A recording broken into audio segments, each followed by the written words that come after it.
নমস্কার বন্ধুরা, আমার সামনে যেটা দেখছেন সেটা হলো ওয়েস্ট ডিকম্পোজার। এটা সম্পর্কে আপনারা আগে থেকেই অবগত হয়ে গেছেন, এটা আমি জানি। কারণ অনেক ধরনের ভিডিও এটা সম্পর্কে দেখেছেন, আমিও দেখেছি।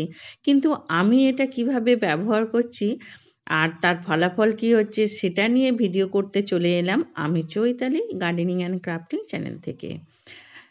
ভিডিওটা দেখতে থাকুন আর আমার সাথে থাকুন। আশা করি আপনাদের ভালো লাগবে এবং আমার অভিজ্ঞতা আপনাদের সাথে শেয়ার করব, সেটা দেখে আপনাদের অবশ্যই ভালো লাগবে। যদি ভালো লাগে অবশ্যই লাইক, কমেন্ট, শেয়ার করবেন। আর যারা প্রথম আজকে আমার ভিডিওটা দেখছেন প্লিজ চ্যানেলটিকে সাবস্ক্রাইব করে পাশে থাকা বেল আইকনটা প্রেস করে দেবেন। এখানে যে 3টে লাল দাগ দেখছেন, এটা দেখে এই ওয়েস্ট ডিকম্পোজারটা কিনবেন। তার কারণ হলো এখন অনেক নকল প্রোডাক্ট বেরিয়েছে, নকল বেরিয়ে গেছে। তাই যেখান থেকে এটা দেওয়া হচ্ছে তারা বারবার সতর্ক করে দিচ্ছেন যে এগুলো দেখে কিনতে। তাই আপনাদেরও বলছি আপনারা দেখে আসল জিনিসটা কিনবেন, যেটা জেনুইন সেটাই কিনবেন। তো চলুন শুরু করা যাক। আমার সামনে দেখছেন আমি এখানে একটা বালতিতে বেশ কিছুটা জল নিয়েছি। এখানে 20 লিটার জল রয়েছে। এটা কি করব সেটা বলছি। এই 20 লিটার জলে আমি এইটা ডিকম্পোজারটা দিয়ে একটা লিকুইড ফার্টিলাইজার তৈরি করব, যেটা আমার বিভিন্ন কাজে লাগে। আর কী কী কাজে লাগে সেটা আমি বলবো। তার আগে বলি এটা এনসিও থেকে তৈরি। এনসিও অর্থাৎ গাজিয়াবাদের national centre of organic farming এটা আবিষ্কার করেছেন। আর এটা তৈরি করতে গেলে আমার এখানে গুড়ের প্রয়োজন। আমি এই বাটিতে গুড় নিয়ে নিয়েছি। 20 লিটার জলে আমি 200 গ্রাম গুড় এখানে ইউজ করব। আর এই ওয়েস্ট ডিকম্পোজারটা দেখছেন এখানে অল্প পরিমাণ, এটা একটা জীবাণু রয়েছে। আর এই জীবাণুটা অল্প পরিমাণ আমি নিয়ে এখানে দেব। আমি এটা জীবাণুটা 4 ভাগের 1 ভাগের থেকেও একটু কম দেব।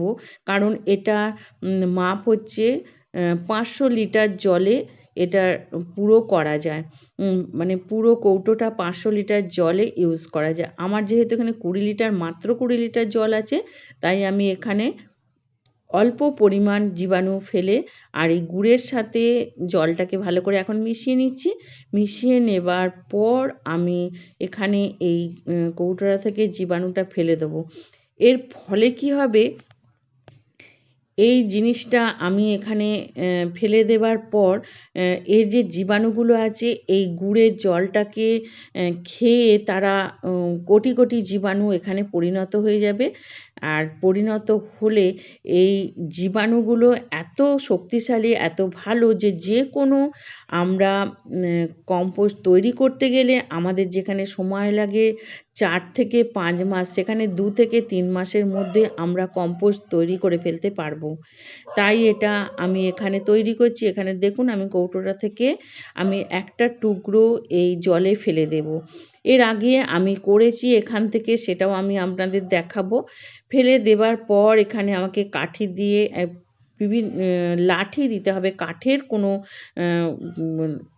লাঠি এখানে ব্যবহার করে এটাকে ক্লকওয়াইজ অ্যান্টি ক্লকওয়াইজ ঘুরিয়ে দিতে হবে।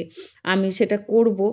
তার আগে বলি আপনারা এরকম প্লাস্টিকের পাত্র নেবেন, কোনো ধাতুর পাত্র নেবেন না, তাহলে খুবই ভালো হবে। আর কোনো ধাতুর জিনিস দিয়ে এটাকে জলটাকে ঘুলিয়ে দেবেন না। এটা কাঠের টুকরো দিয়ে জলটাকে ক্লকওয়াইজ অ্যান্টি ক্লকওয়াইজ ঘুরিয়ে দেবেন। দেবার পরে এইটা আমাদের 9 দিন মতো একটু ছাওয়াদার জায়গায় রেখে দিতে হবে। রেখে দেবার পর এর থেকে এই জলটায় কালারটা পুরো চেঞ্জ হয়ে যাবে, পুরো জীবাণু এটা একেবারে ভরে যাবে।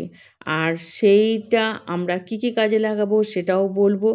তার আগে আমি দেখাবো আমি কিছুদিন আগে একটা জায়গায় এই কম্পোস্টটা তৈরি করেছি, সেটা দেখুন। দিন আগে আমি এই পাত্রটায় এই লিকুইডটা তৈরি করেছি ডিকম্পোজার দিয়ে। আর দেখুন তার কালারটা পুরো চেঞ্জ হয়ে গেছে। এখন এইটা আমি বেশ কিছু জায়গায় ইউজ করেছি, আর কি কি জায়গায় ইউজ করেছি সেগুলো দেখাবো, তার ফলাফলটাও দেখাবো। তার আগে বলি, এইটা আমি এরকম লাঠি দিয়ে আমি এটাকে ভালো করে ওপর নিচু করে গুলিয়ে দিচ্ছি। দেবার পরে আমি এটা একটা কাপড় দিয়ে ঢেকে দেব। ঢেকে দিয়ে ছাওয়াদার জায়গায় রেখে দেব। রেখে দেওয়ার পর 9 দিন পরে এরকম কালার এসে যাবে। এটা পুরো লিকুইডটা আমার তৈরি হয়ে যাবে। আর এই লিকুইডটা থেকে আমি বিভিন্ন কম্পোস্ট তৈরি করব। তা এর আগেও করেছি, সেগুলো আমি আপনাদের দেখাবো। এখন দেখুন জলটার কালারটা কেমন হয়ে গেছে, এটা পুরোপুরি তৈরি হয়ে গেছে। এইভাবে আপনারা এটা তৈরি করে নেবেন। এই ডিকম্পোজারটার দাম হচ্ছে মাত্র 20 টাকা।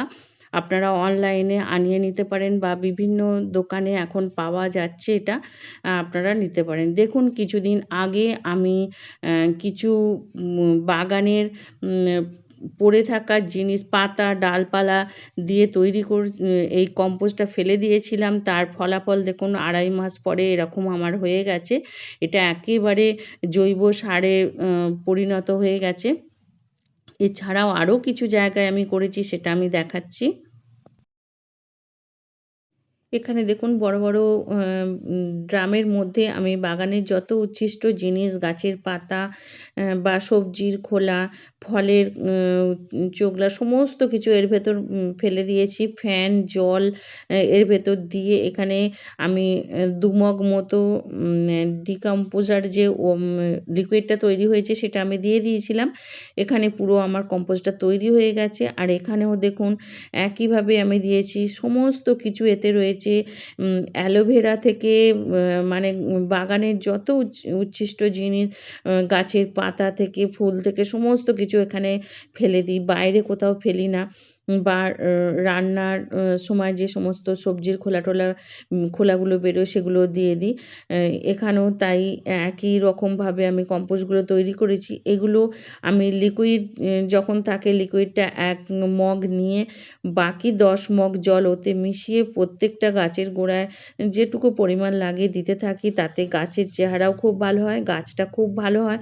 আর এতে সমস্ত কিছু গাছের যে প্রয়োজনীয় জিনিসগুলো এই কম্পোস্ট থেকে ওরা পেয়ে যায়। তাই আমি এখানে এইভাবে এগুলো তৈরি করি এবং এটা তৈরি করতে আমার 2 থেকে 3 মাসের মধ্যে হয়ে যায়। এখানে যে লিকুইডটা রয়েছে এটা যখন আমার একেবারে এইভাবে লিকুইডটাকে আমি কাপড় দিয়ে ছাওয়াদার জায়গায় রেখে দেবো। 9 দিনের পরে এটা দেখাচ্ছি। দেখুন 9 দিন পরে লিকুইডটা একেবারে চেঞ্জ হয়ে গেছে। আমাকে মাঝে মাঝে কাঠি দিয়ে এরকম নাড়িয়ে দিতে হয়েছিল। আপনারাও মাঝে মাঝে কাঠি দিয়ে এরকম নাড়িয়ে দেবেন। আর 9 দিন পরে দেখুন একেবারে লিকুইডটা তৈরি হয়ে গেছে। পুরো জলের কালারটা চেঞ্জ হয়ে গেছে। এতে যে জীবাণুগুলো তৈরি হয়েছে, এই জীবাণুগুলো আমাদের যে আমরা যেখানে কম্পোস্ট তৈরি করি সেখানে ছড়িয়ে দিলে খুব অল্প দিনের মধ্যে সেগুলো সারে পরিণত হয়ে যাবে।